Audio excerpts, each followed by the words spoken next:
Y vamos a ir al capítulo 3, versículo 1, y luego vamos a leer el capítulo 12, versículo 3.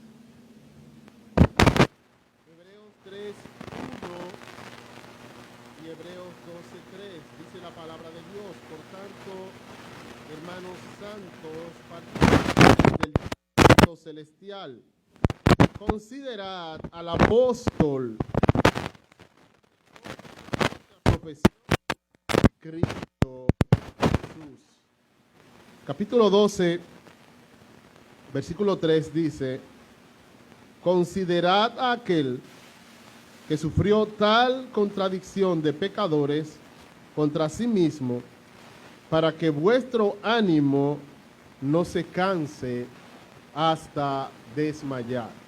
Oramos. Padre, gracias por este tiempo en que hemos estado cantando acerca de la gloria de tu Hijo.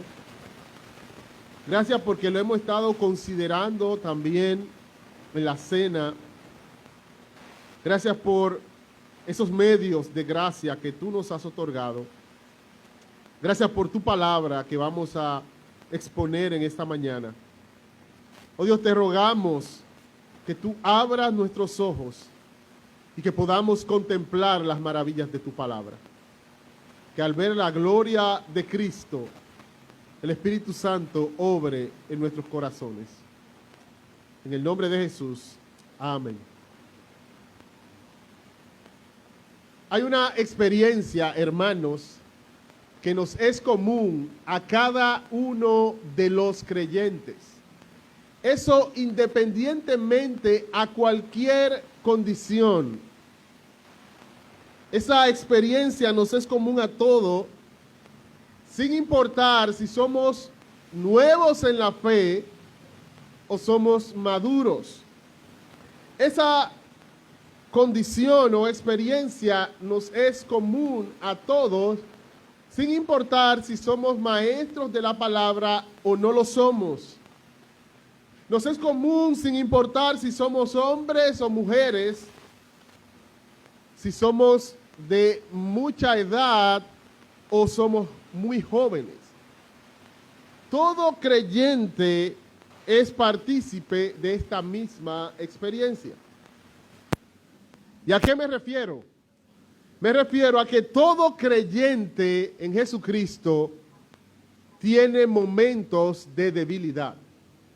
No hay cristiano en el mundo que pueda decir que no tiene momentos de debilidad en su andar cristiano. A todos en algún momento, a raíz de las pruebas y situaciones difíciles, a todos nos puede suceder o no sucede que en algún momento sentimos o nos vemos tentados a desmayar. A todos nos sucede que en algún momento caemos en la pereza y descuidamos los medios de gracia que Dios nos ha otorgado y descuidamos nuestras responsabilidades como cristianos. A todos nos sucede que en algún momento sucumbimos a la tentación o nos dejamos engañar por nuestro propio pecado. No hay cristiano que pueda levantar su mano y decir: no, yo no tengo momentos de debilidad. Y en esos momentos, el antídoto siempre es el mismo. Independientemente a la debilidad que sea o a la situación porque estemos pasando, el antídoto siempre es regresar a la palabra de Dios. Ella nos fortalece, sea cual sea la debilidad, sea cual sea la situación. Personalmente tengo ciertas secciones de la Biblia a la que regreso una y otra vez en esos momentos de debilidad, sea cual sea la condición. Una de ellas es el Salmo 119, porque a través de muchos versículos que podemos estudiarlo aún durante días, ese salmo me recuerda lo valioso que es la revelación de Dios a través de su palabra.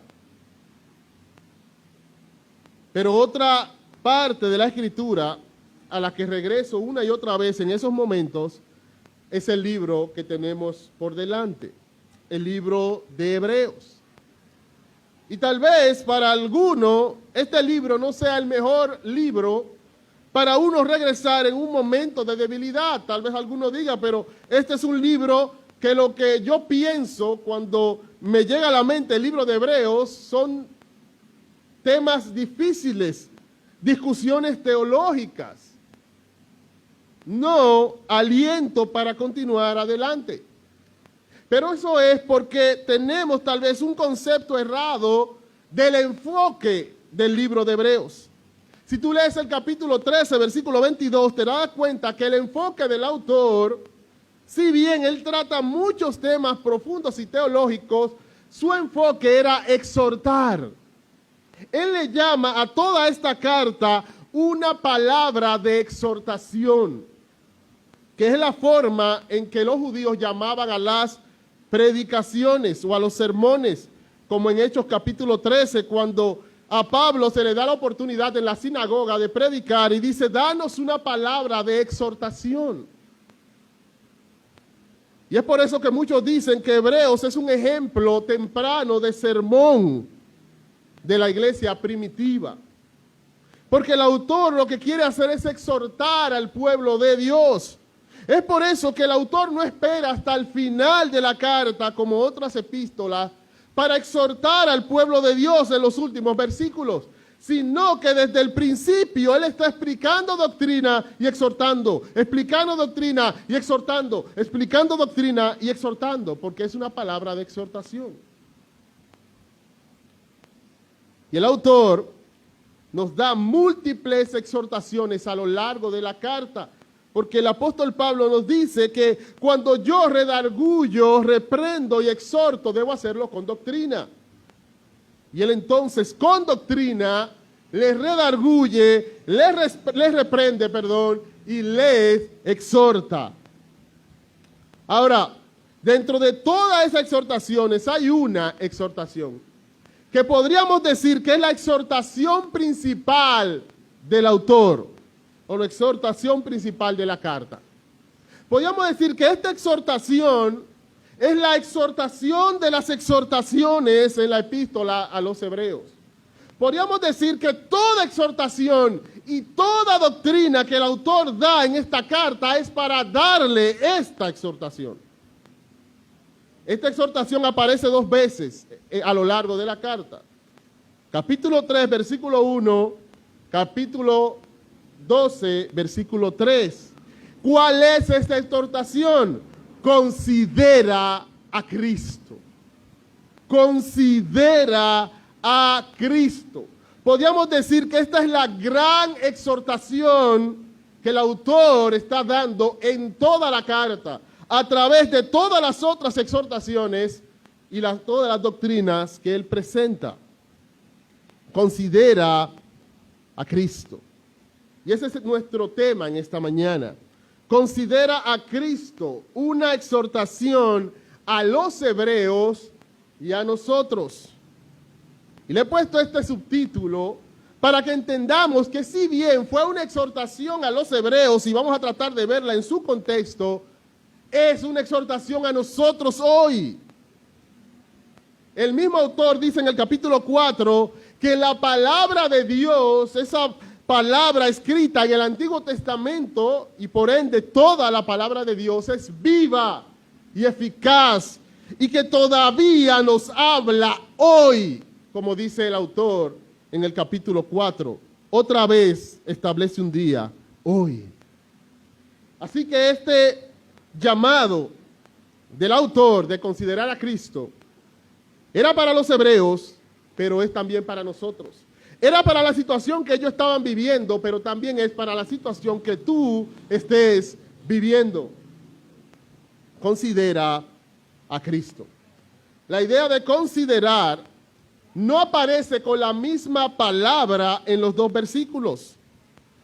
En el capítulo 3, versículo 1 y en el 12, 3, no utiliza la misma palabra, sin embargo, es la misma idea.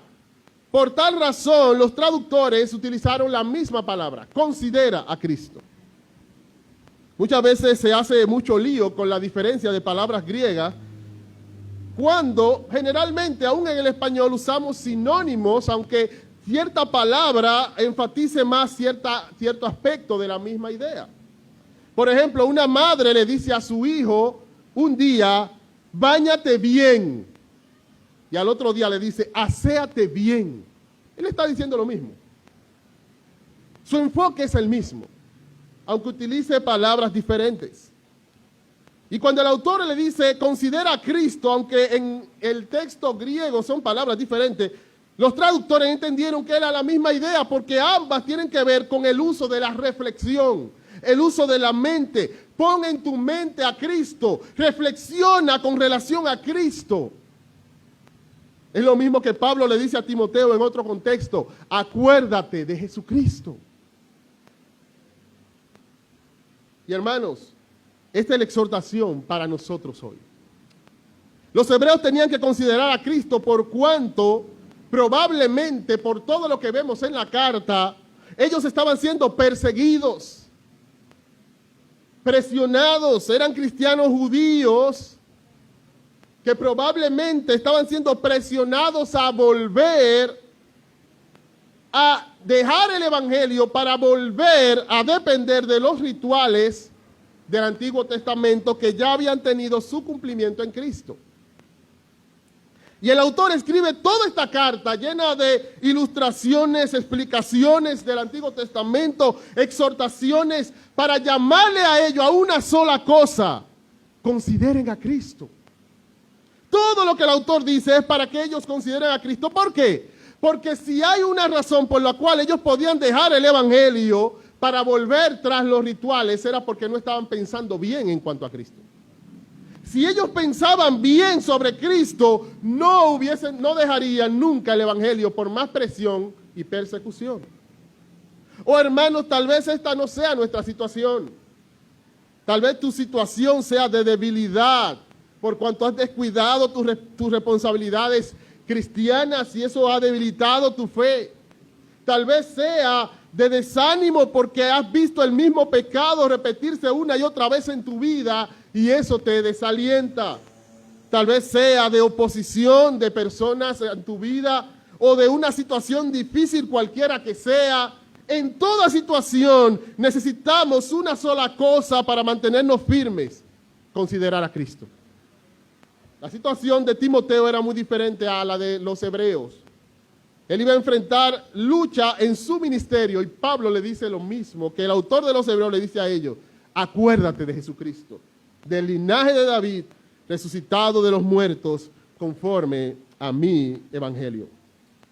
Ahora, lo que vamos a ver en esta mañana son 3 maneras en las que debemos considerar a Cristo según esta carta. Y aunque lo que haremos es mirar estos textos, la idea no es simplemente ver estos textos, sino ver el corazón y la mente del autor en toda la carta, resumido en esta declaración: considera a Cristo. Y vamos a ver que lo que abarcan estos 2 versículos realmente abarcan los temas principales de toda la carta. En primer lugar, considera a Cristo como el gran medio de comunicación de Dios. Considera a Cristo, hermano, y esto tiene que ver con tu vida, como vamos a ver, como el gran medio de comunicación de Dios. Versículo 1 del capítulo 3, por tanto, hermanos santos, participantes del llamamiento celestial, considerad al apóstol y sumo sacerdote de nuestra profesión, Cristo Jesús. Pablo le da el autor de Hebreos, le da 2 títulos a Jesucristo en este versículo. Le llama el apóstol y le llama el sumo sacerdote. En este punto vamos a considerar el primero y en el siguiente el segundo. Él le llama el apóstol. Y este término apóstol, consideren al apóstol, es la misma palabra o el mismo concepto que se utiliza para designar a los que Cristo envió para dar testimonio de él. Un apóstol era un enviado. Y en el sentido de Cristo, los apóstoles eran enviados de Cristo a dar testimonio de él, en nombre de él, como si fuera él mismo. Y Pablo, el autor utiliza esta misma palabra aplicándosela a Cristo aquí. Y la razón es que en el libro de Juan, capítulo 20, versículo 21, Jesús nos muestra que el ministerio de los apóstoles lo que iba a hacer era una reproducción de su ministerio. En Juan 20, 21, él le dice a los apóstoles, como el Padre me envió, así mismo a ustedes yo les envío.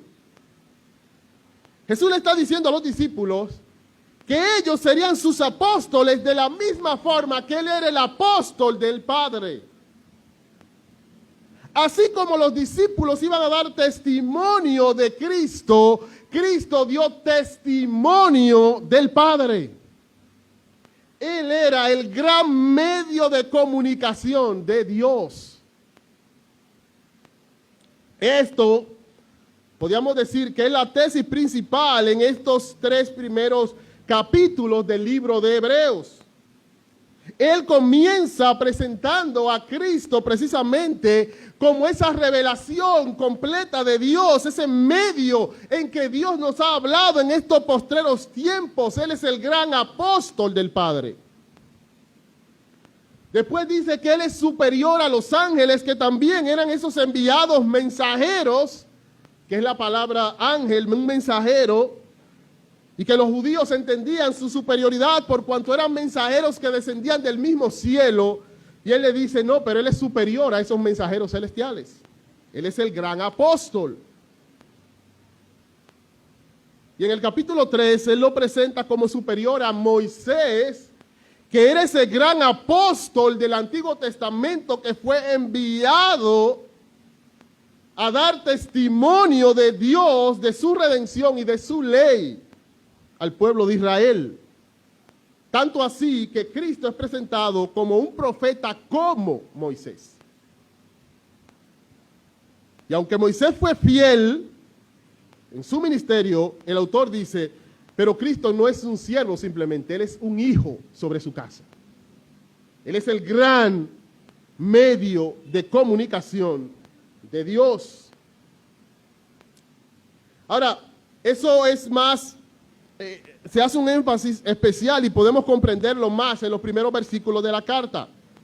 Dios, habiendo hablado muchas veces y de muchas maneras en otro tiempo a los padres por los profetas, en estos posteros días nos ha hablado por el Hijo, a quien constituyó heredero de todo y por quien asimismo hizo el universo, el cual siendo el resplandor de su gloria y la imagen misma de su sustancia, y quien sustenta todas las cosas con la palabra de su poder, habiendo efectuado la purificación de nuestros pecados por medio de sí mismo, se sentó a la diestra de la majestad en las alturas. El autor en el versículo 1 nos habla de 2 tiempos o 2 períodos de comunicación de Dios. Otro tiempo y estos postreros tiempos. Y en esos 2 períodos hay 2 medios diferentes.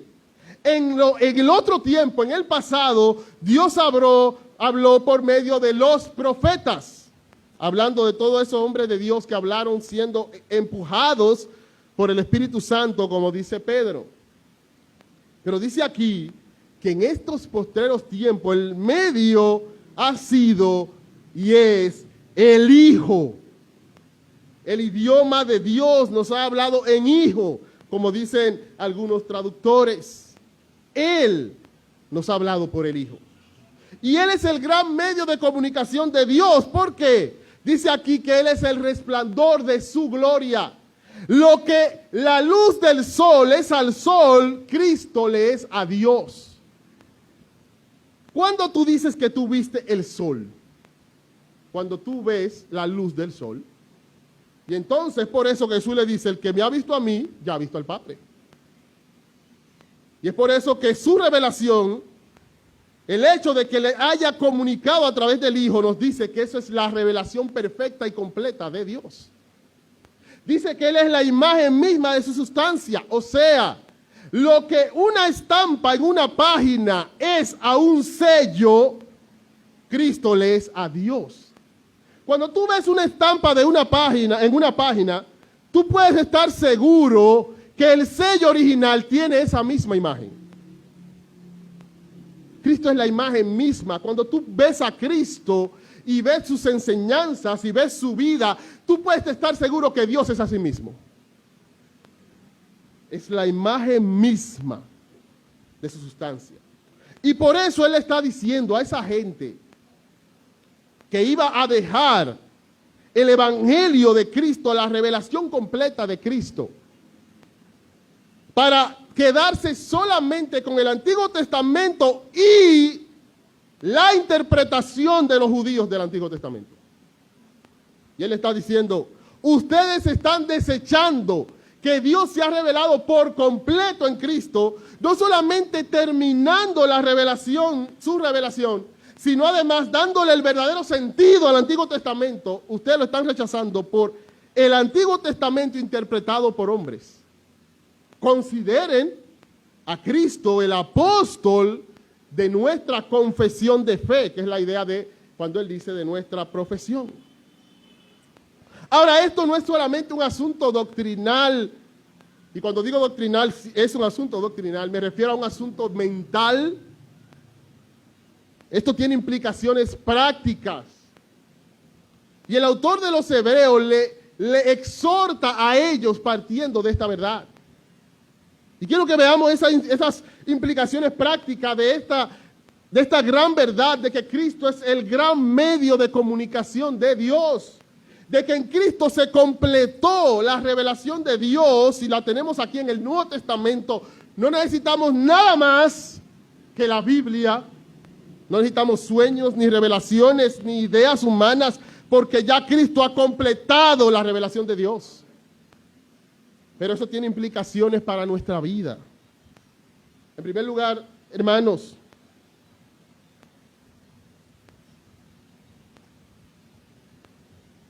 debemos prestar atención con diligencia. Debemos prestar atención con diligencia.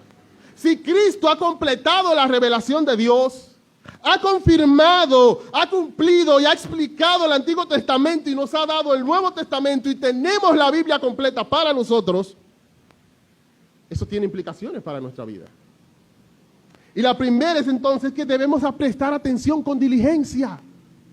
Por tanto, dice el autor, es necesario que con más diligencia, capítulo 2, versículo 1, atendamos a las cosas que hemos oído, no sea que nos deslicemos. En el capítulo 5, versículo 11, el autor dice que ellos se habían hecho tardos para oír. Ellos no le daban mucha importancia a la palabra de Dios. Y por no darle la importancia merecida a la palabra de Dios, estaban en peligro de deslizarse. O sea, de irse a la deriva. O sea, en un lenguaje más crudo, de caer en apostasía. Él está diciendo, oigan, ustedes se han hecho tardos para oír, presten atención con diligencia, porque si no lo hacen, se van a ir, van a perderse el camino, se van a desviar. Y no le está diciendo que presten atención a cosas nuevas, no, a las mismas cosas que ellos habían oído. No se hagan tardos para oír. Y él dice una palabra bien dura allí cuando dice, porque si la palabra dicha por medio de ángeles fue firme y toda transgresión y desobediencia recibió justa retribución, ¿cómo escaparemos nosotros si descuidamos una salvación tan grande, la cual, habiendo sido anunciada primeramente por el Señor, nos fue confirmada por los que oyeron? Cuando él dice aquí de descuidar una salvación tan grande y cómo escaparemos, muchos lo han utilizado para hablar de que la salvación se pierde. Dicen, ve, está diciendo que cuide tu salvación. Y si tú no la cuidas bien, como el huevo del pastor Amín, que él tenía que cuidar bien, la ilustración esa en ese tiempo de la salvación, como un huevo, y si tú la dejas caer, perdiste la salvación. Y esa es la interpretación que se le da a ese texto. Otros, para no caer en eso, le dan una interpretación muy suave para lo que realmente el autor de los Hebreos está diciendo. Y dice, no, está hablando de cómo escaparemos de ciertas consecuencias, y punto. Para no caer en decir que se pierde la salvación. Pero no tenemos que ir ni uno ni lo otro, sino a lo que el autor realmente les está diciendo. Y lo primero que tenemos que entender es que el autor está hablando de apostasía. Y el apóstata no escapa del juicio de Dios. Porque el apóstata es una persona que aunque profesó fe por un tiempo, luego se evidencia por cómo abandona la palabra y el evangelio, que es un perdido. ¿Y cómo escapará del mismo juicio al que van todos los impíos? No porque haya perdido la salvación, sino porque se demostró que su fe era superficial por cuanto abandonó el evangelio. Y él está diciendo a ellos que cuiden la salvación, pero se está refiriendo es al evangelio. Fíjense de que allí la salvación es el mensaje. Todo apunta a que está hablando de un mensaje o una buena noticia de una gran salvación. Él le dice que no descuiden las cosas que han oído. Ese es el énfasis. Ellos han oído el evangelio, no lo descuiden, no se dejen llevar de doctrinas diversas y extrañas, como dice al final, porque buena cosa es afirmar corazón en la gracia. Así concluye la carta. No descuiden ese evangelio que han oído. Después le compara la salvación, no con un acto del Antiguo Testamento, sino con palabras dichas. Las palabras dichas por medio de ángeles. Ese es el contraste de una salvación tan grande. Mostrando así que es hablando del mensaje del antiguo pacto en comparación al mensaje del nuevo pacto. Y eso se confirma ya de manera más completa cuando dice que esa salvación fue anunciada primeramente por el Señor y después no fue confirmada por los que oyeron. Dios habló en el Nuevo Testamento y lo que habló fue el evangelio completo. El cumplimiento de todas las profecías y expectativas del Antiguo Testamento. Y ellos no le estaban prestando atención. Iban a dejar el evangelio para irse atrás de una salvación por obras de la ley. Es interesante que lo que muchos dicen o creen que es cuidar la salvación, según el autor de Hebreos, es descuidar la salvación. Lo que muchos dicen que es cuidar la salvación, que es cuidarla por tus obras, según el autor de Hebreos, ahí es que tú estás descuidando la salvación. ¿Por qué? Porque estás buscando otro medio de salvación que no es Cristo. Estás rechazando el evangelio. ¿Y cómo escapará el que rechaza el evangelio? Aunque haya profesado fe por mucho tiempo, por eso el autor se incluye, aunque yo haya profesado fe por mucho tiempo, si yo rechazo el evangelio, dice el autor, ¿cómo escapo? Porque el evangelio es el medio de salvación. Y hermanos, el autor dice en el capítulo 5 que la raíz de todo eso es que ellos se habían hecho tardos para oír. Preguntémonos, hermanos, si esa no es nuestra condición. Pregúntate a ti mismo si tú eres diligente para oír. Porque lo que el autor está diciendo es que seamos diligentes para oír. ¿Eres tú diligente para oír? ¿Valoras la palabra de Dios? ¿Valora cuando se está enseñando la palabra de Dios? Cuando estás sentado aquí adentro, ¿estás enfocado en escuchar esas mismas cosas que ya has oído porque son de bien para tu fe y para tu alma? Cuando estás allá afuera sentado porque no hay lugar aquí dentro, ¿estás luchando contra toda distracción porque solamente quieres escuchar la palabra de Dios, no otra cosa? ¿O te has hecho tardo para oír? Dice el autor que el peligro que corremos cuando eso pasa es desviarnos de la fe. Porque nuestra fe es sustentada con la palabra de Dios. Oh hermano, el pueblo de Israel nos da un ejemplo, un buen ejemplo en Nehemías capítulo 9. Cuando todo el pueblo le dijo a Esdras, trae el libro de la ley y léenoslo, explícanoslo. Y cuando ellos se pararon a leer la ley, a explicarla, dice que todo el pueblo estaba atento. Y dice que fue desde la mañanita hasta el mediodía oyendo solo la palabra. Ellos eran dirigentes en ese momento, por lo menos, de su historia. Ahora, hermanos, ¿saben lo que el autor de Hebreos nos recuerda aquí? Que nosotros tenemos mayor privilegio que Israel en Nehemías 9. Ellos tenían unos pocos libros del Antiguo Testamento. Tú tienes todo el Antiguo Testamento y gracias a Cristo tienes el Nuevo Testamento completo y gracias a Cristo entiendes mejor aún lo que ellos estaban leyendo en el Antiguo Testamento. Y entonces, ¿por qué? ¿Por qué muchas veces somos tardos para oír? Pero también la otra implicación práctica es que debemos escuchar sin rebeldía. Debemos prestar atención con diligencia, pero debemos escuchar sin rebeldía. En el capítulo 3, el autor le recuerda un texto del Antiguo Testamento, versículo 7, por lo cual, como dice el Espíritu Santo, si oyereis hoy su voz, no endurezcáis vuestros corazones como en la provocación en el día de la tentación en el desierto, donde me tentaron vuestros padres, como dice el autor. Y saben, el autor allí, hermanos, como él ha hecho un paralelo entre el gran apóstol o el gran mensajero del Antiguo Testamento, que es Moisés, con Cristo, que es la revelación completa de Dios y a quien apuntaba Moisés, él entonces va a hacer también un paralelo entre el pueblo que escuchó a Moisés y el pueblo que está escuchando a Cristo hoy. Ese pueblo que en el desierto iba a la tierra prometida es comparado con este pueblo que en el desierto de este mundo, dirigido por el gran libertador Cristo, va hacia los cielos nuevos y la tierra nueva. ¿Y sabe lo que él le dice?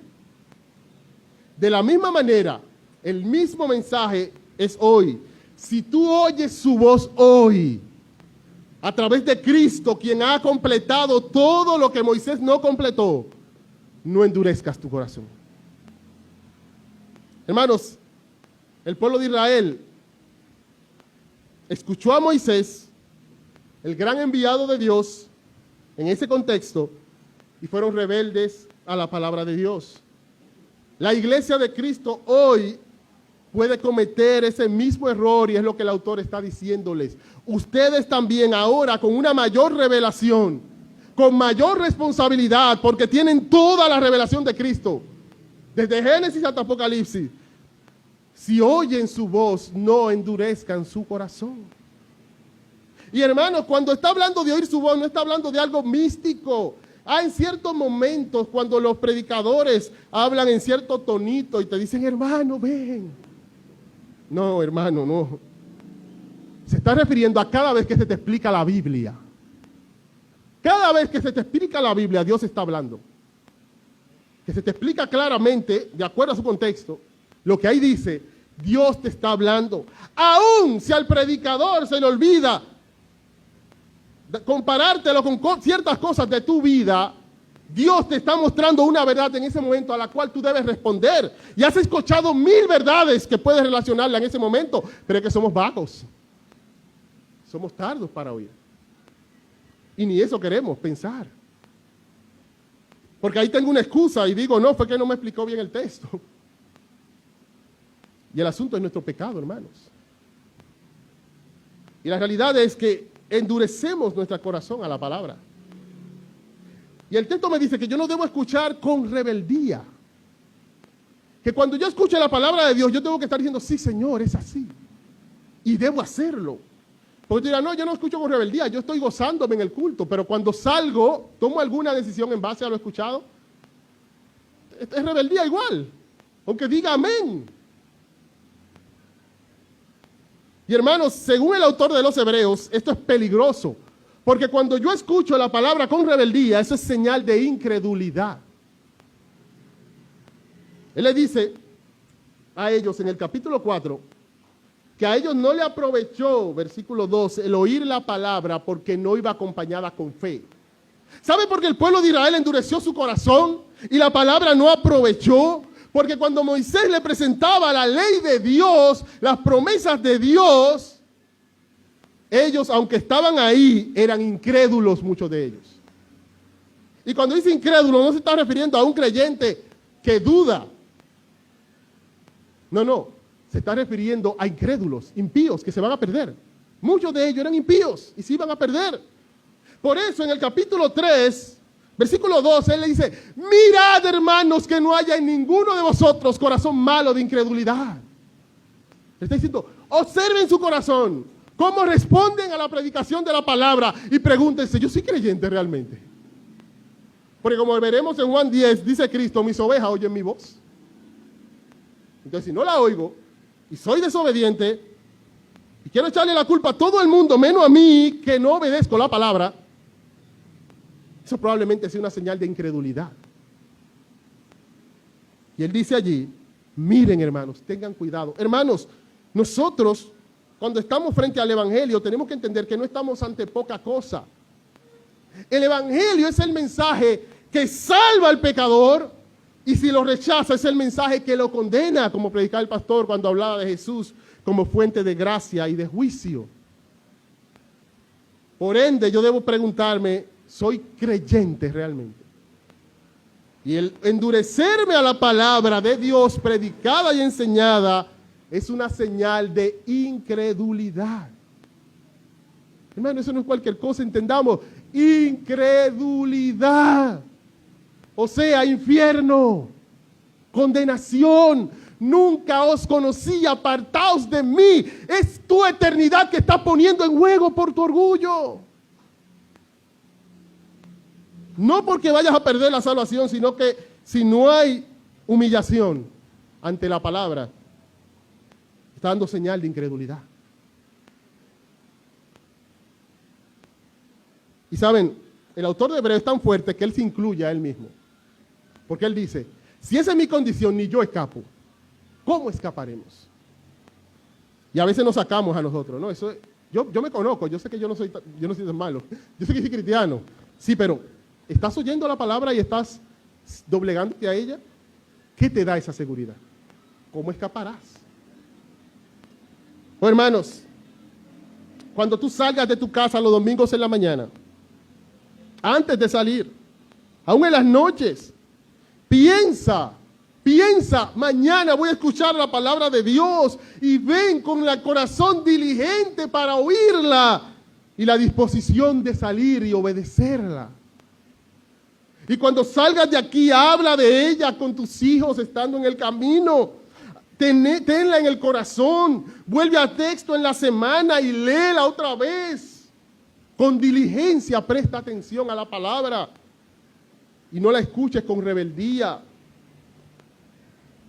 porque lo contrario es señal de incredulidad. El autor presenta a Cristo como el gran medio de comunicación de Dios, quien nos ha dado toda la Biblia completa, ante la cual somos responsables. Pero también presenta a Cristo como el gran medio de comunión con Dios. Ese gran medio de comunicación de Dios es también el gran medio de comunión con Dios, porque Él le llama sumo sacerdote. Y el sumo sacerdote, sabemos que es un concepto que viene del Antiguo Testamento, donde Dios quería enseñarle desde el principio a su pueblo que para tener comunión con un Dios santo necesitaban un mediador. Alguien que estuviera entre el hombre y Dios. Sin embargo, aunque estos eran hombres apartados por Dios, eran pecadores que tenían que ofrecer sacrificios por ellos mismos también. Y estos hombres morían y tenía que venir otro sumo sacerdote. Así que desde el principio estaba claro que estos no podían ser el gran sumo sacerdote. Y entonces en un salmo, el Salmo 110, hablando del rey Mesías, dice allí que el pueblo se le ofrecería voluntariamente. Y entonces dice, tú eres sacerdote para siempre, según el orden de Melquisedec. Desde el Antiguo Testamento se había dicho que vendría un sacerdote para siempre. El mismo Mesías sería el sacerdote del pueblo. Aquel que comunicaría al pueblo con Dios. Y claro, estos judíos acostumbrados a tener un sumo sacerdote, a participar de sacrificios, se encontraban extraños que ahora la religión cristiana no tenía sumo sacerdote, no tenía sacrificio, no tenía tabernáculo. Está mal. Pero el autor quiere decirle, en su confesión de fe hay un sumo sacerdote. Cuando dice allí de vuestra profesión, se está refiriendo a su confesión de fe. en su religión. Aunque algunos digan que no, en su confesión de fe está el verdadero sumo sacerdote. Cristo, Jesús, el Hijo de Dios. Y los capítulos 4 hasta el 10 nos presenta de diversas maneras cómo Él es un mayor sumo sacerdote y cómo su sacrificio es el sacrificio perfecto. Él obtuvo una redención eterna y no tuvo que estar presentando sacrificios día tras día, sino que Él ofreció un solo sacrificio. ¿Y saben quién era el sacrificio? Él mismo.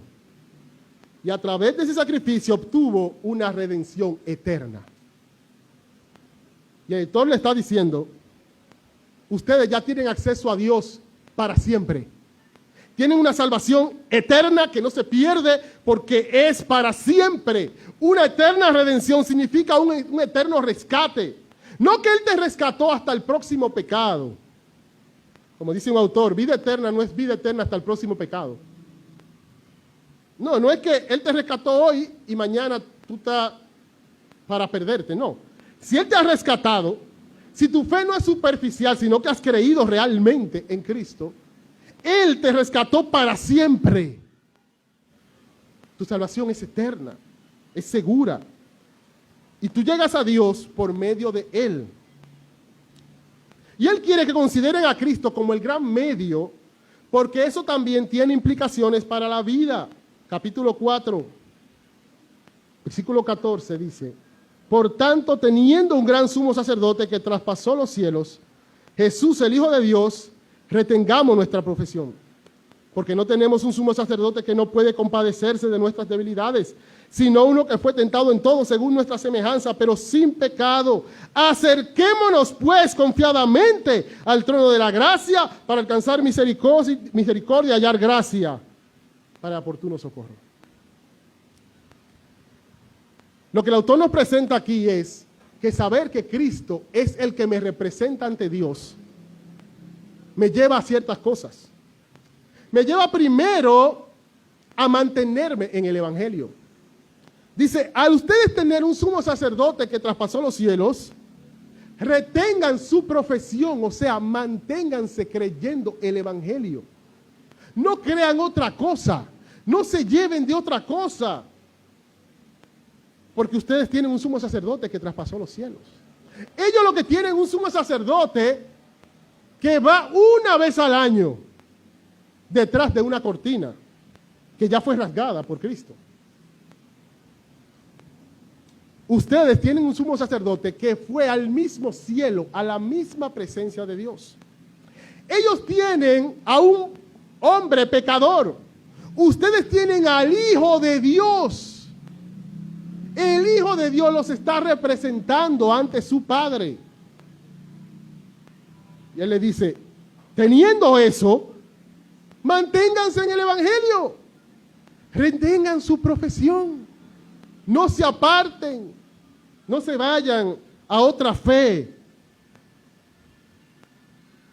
Y Él dice, teniendo un gran sumo sacerdote. Y allí la idea es que tenemos un sumo sacerdote. Esa es la idea de esa palabra, gran sumo sacerdote. Ellos tienen el sumo sacerdote, ustedes tienen un sumo sacerdote. Porque es el Hijo de Dios. Y traspasó los cielos. Y todos los otros eran una sombra de Él. Oh, hermano, tú dirás, pero yo no estoy pensando irme a otra doctrina diferente a la fe cristiana histórica. Pero, hermano, tal vez de confesión no dejemos el Evangelio. Pero muchas veces de corazón sí lo dejamos. Muchas veces creemos que nuestra comunión con Dios dependen de lo recto y lo bueno que tú eres. Lo buena persona que tú eres, como dice el fariseo, que ya no soy como los demás hombres. Yo no soy como ellos. Y por eso se sentía digno ante Dios. Oh, hermano, si esta es tu condición, estás dejando en ese momento el Evangelio de mirar a Cristo. Porque te estás mirando a ti mismo. O en otro caso, cuando tú fallas y eso te desanima, y escucha la palabra que estoy diciendo, no cuando tú fallas y te entristece, porque tiene que entristecerte. El pecado tiene que contristar. No, no. Cuando te desanimas, que no es lo mismo. Si la tristeza te lleva a Dios, eso no es desánimo. Ahora, si la tristeza te aleja de Dios, has caído en desánimo. Y cuando tú te desanimas por causa de tu pecado, te alejas de Dios por tu pecado, estás dejando de poner tu corazón en el Evangelio. Porque ¿qué te dice el Evangelio? Que tu comunión con Dios no depende de ti, depende de un gran sumo sacerdote. Entristécete, sí, porque debes contristarte, pero que sea una tristeza audaz, que al mismo tiempo te entristeces, pero al mismo te agarras del sumo sacerdote que es Cristo. Y no desmayas, sino que sigues adelante porque tienes un sumo sacerdote que traspasó los cielos. Uno que dice aquí que puede compadecerse de nuestras debilidades.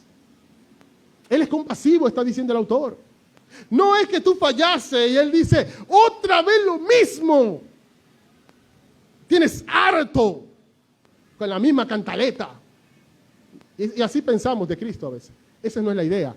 Él se compadece de nuestras debilidades. La palabra que aparece aquí como compasión es la raíz de nuestra palabra simpatía. Está diciendo que no es alguien que cuando tú llegas está como un antipático ahí, pero vino de nuevo con lo mismo. No, Él se compadece. Y saben, en el capítulo 5 habla de que los sumos sacerdotes eran humanos y como ellos estaban rodeados de debilidad, eran pecadores, ellos se compadecían de los débiles y extraviados, porque ellos también tenían debilidades. Y uno diría, bueno, pero Cristo no es así. Él no es pecador. Así que estamos fritos. El nuestro es peor. No, no, no. Dice aquí que es mejor. Porque aunque Él nunca pecó, Él fue tentado en todo, según nuestra semejanza, pero sin pecado. Todas las luchas que un ser humano podría tener, a Él se le atacó en todo. Y como dice C.S. Lewis, a veces pensamos, parafraseándolo, que el hecho de que no pecó, estoy diciendo que Él no puede comprender mis debilidades. Y dice Luis, el que nunca ha caído sabe más lo fuerte que es la tentación que el que ha caído. Pregúntale a dos personas que se van para San Pedro a pie, lo fuerte del camino. ¿Quién te va a saber decir mejor? ¿El que por Don Juan se paró o el que llegó a San Pedro? El que por Don Juan se paró, ya, ahí se acabó todo.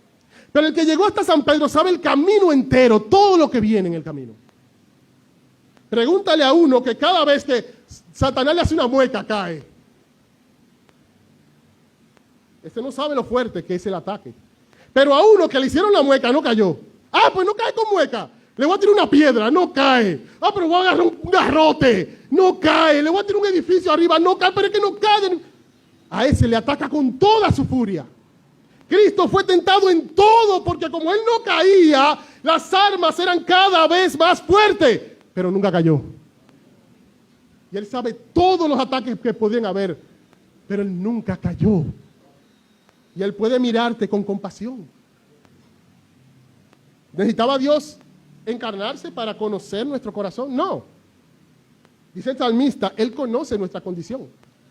Se acuerda de que somos polvo. ¿Saben lo que necesitamos nosotros?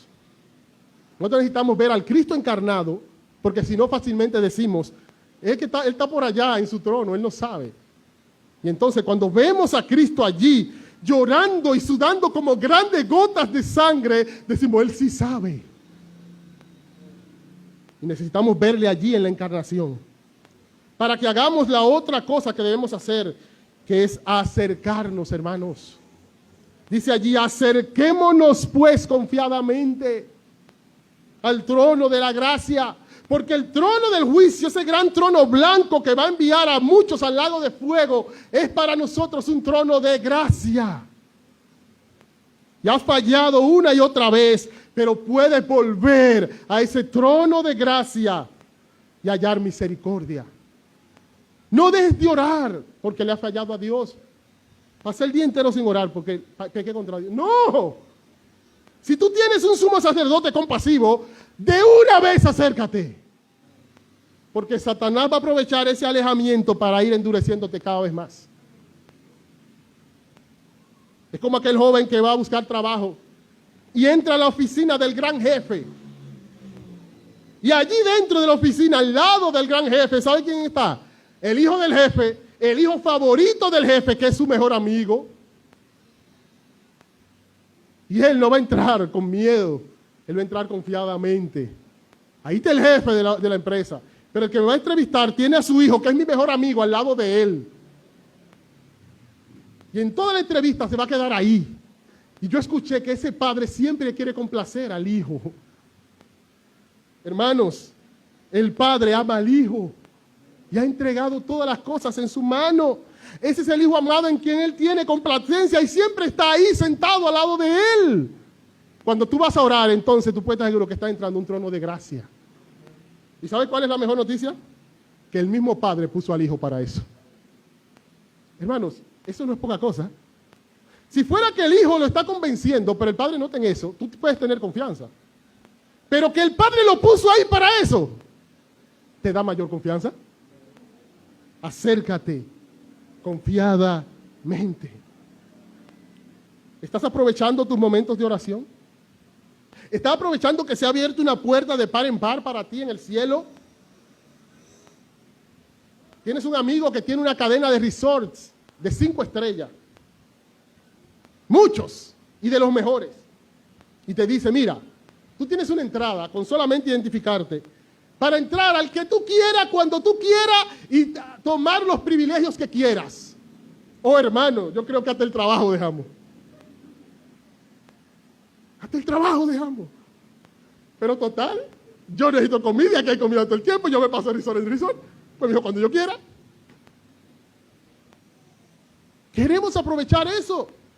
Pero hermano, tú tienes acceso al trono que gobierna el universo y no lo aprovechamos. Tú tienes acceso a aquel en cuya presencia no hay un gozo tan miserable como el gozo de un resort. No, plenitud de gozo. Delicias a su diestra para siempre. Y lo vemos como una carga, cuando es el más grande privilegio entrar al trono de la gracia. Cambia tu perspectiva de la oración. Mira el gran privilegio de Cristo que Él te ha dado y arrodillémonos ante Él cada día. En último lugar, este gran medio de comunicación de Dios que es Cristo, ese gran medio de comunión con Dios que es Cristo, es también nuestro gran modelo de constancia en Dios. Capítulo 12, versículo 3. Considerad a aquel que sufrió tal contradicción de pecadores contra sí mismo, para que vuestro ánimo no se canse hasta desmayar. Como decíamos, desde el capítulo 4 hasta el capítulo 10, está hablándonos de ese gran sumo sacerdote que hizo ese gran sacrificio a nuestro favor, al que debemos acercarnos y en quien debemos mantenernos. Pero en el capítulo 11, el autor comienza a hablar de un grupo de hombres que muchos le han llamado los héroes de la fe. Y comienza a decir, por la fe fulano hizo esto, por la fe fulano hizo aquello. Y él está usando un recurso muy utilizado por los griegos, que le llamaban el exempla, que es de donde viene nuestra palabra ejemplo, que los maestros griegos comenzaban a contar historias e ilustraciones para mostrarle esas verdades que ya le habían explicado. Y este gran ejemplo, él presenta muchos hombres y mujeres que fueron constantes.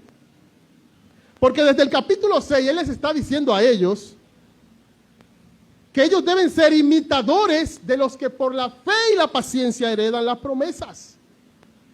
Porque él le dice a ellos, y le explica en el capítulo 6, le explica la razón por la que él habla tan duro en esta carta. Aún el autor de Hebreos sabía lo duro que eran muchas de las cosas que él decía. Y él le dice, mira, yo pienso sobre ustedes, es cosa de la salvación, aunque yo esté hablando así. O sea, no es que el autor de Hebreos dijo eso, no, él sabía cómo él estaba hablando. Y sabía que sus oyentes van a decir, pero ¿de qué está hablando él? Y dice, no, yo tengo en mi mente cosas mejores y que pertenecen a la salvación, aunque yo le hable así a ustedes. Y es lo mismo que le diga, aunque al principio hayamos dicho esto, lo que tenemos en nuestro corazón son cosas que pertenecen a la salvación, aunque hablemos así. Pero él le dice, pero yo quiero que ustedes muestren la misma solicitud hasta el fin para plena certeza de la esperanza. ¿Sabe lo que le está diciendo? Yo sé que la salvación es eterna, pero el problema está en que si ustedes no muestran la misma fe hasta el fin, ustedes no pueden estar seguros que son salvos. Si ustedes en un momento creían el Evangelio y dejan de creerlo, ustedes no pueden estar seguros que son salvos. Si ustedes en un momento daban fruto y dejaron de dar fruto, ustedes no pueden estar seguros de que son salvos. ¿Por qué? Porque la salvación es por obra. No, porque el que es salvo da fruto. El que comenzó en vosotros la buena obra la perfeccionará ¿hasta cuándo? Hasta el día de Cristo. Y entonces dice, a fin de que no se hagan perezosos, sino imitadores de aquellos que por la fe y la paciencia heredan la promesa. Y entonces, como él quería que fueran imitadores de esos hombres, él le presenta una serie de ejemplos de hombres y mujeres que tuvieron fe hasta el fin, a pesar de sus debilidades. Pero él dice, versículo 2, capítulo 2, versículo 1, por tanto, nosotros también teniendo en derredor nuestro tan grande nube de testigos, despojémonos de todo peso y del pecado que nos asedia y corramos con paciencia la carrera que tenemos por delante. Puesto los ojos no en esos grandes ejemplos, sino en el gran ejemplo. Puesto los ojos en Jesús, el autor y consumador de la fe, el cual por el gozo puesto delante de él sufrió la cruz, menospreciando el oprobio, y se sentó a la diestra del trono de Dios. Considerad aquel que sufrió tal contradicción de pecadores contra sí mismo, para que vuestro ánimo no se canse hasta desmayar. Este texto nos muestra que sí se puede predicar de los ejemplos del Antiguo Testamento. No es que es contra el Evangelio yo hablar como, por ejemplo, nosotros tomamos a Nehemías y tomar algunos ejemplos de Nehemías. No, lo hacían los apóstoles, lo hacía Cristo cuando dijo, ¿no habéis leído cuando David hizo tal cosa? Sin embargo, lo que el autor quiere dejarles claro es que no es en esos hombres que hay que poner los ojos.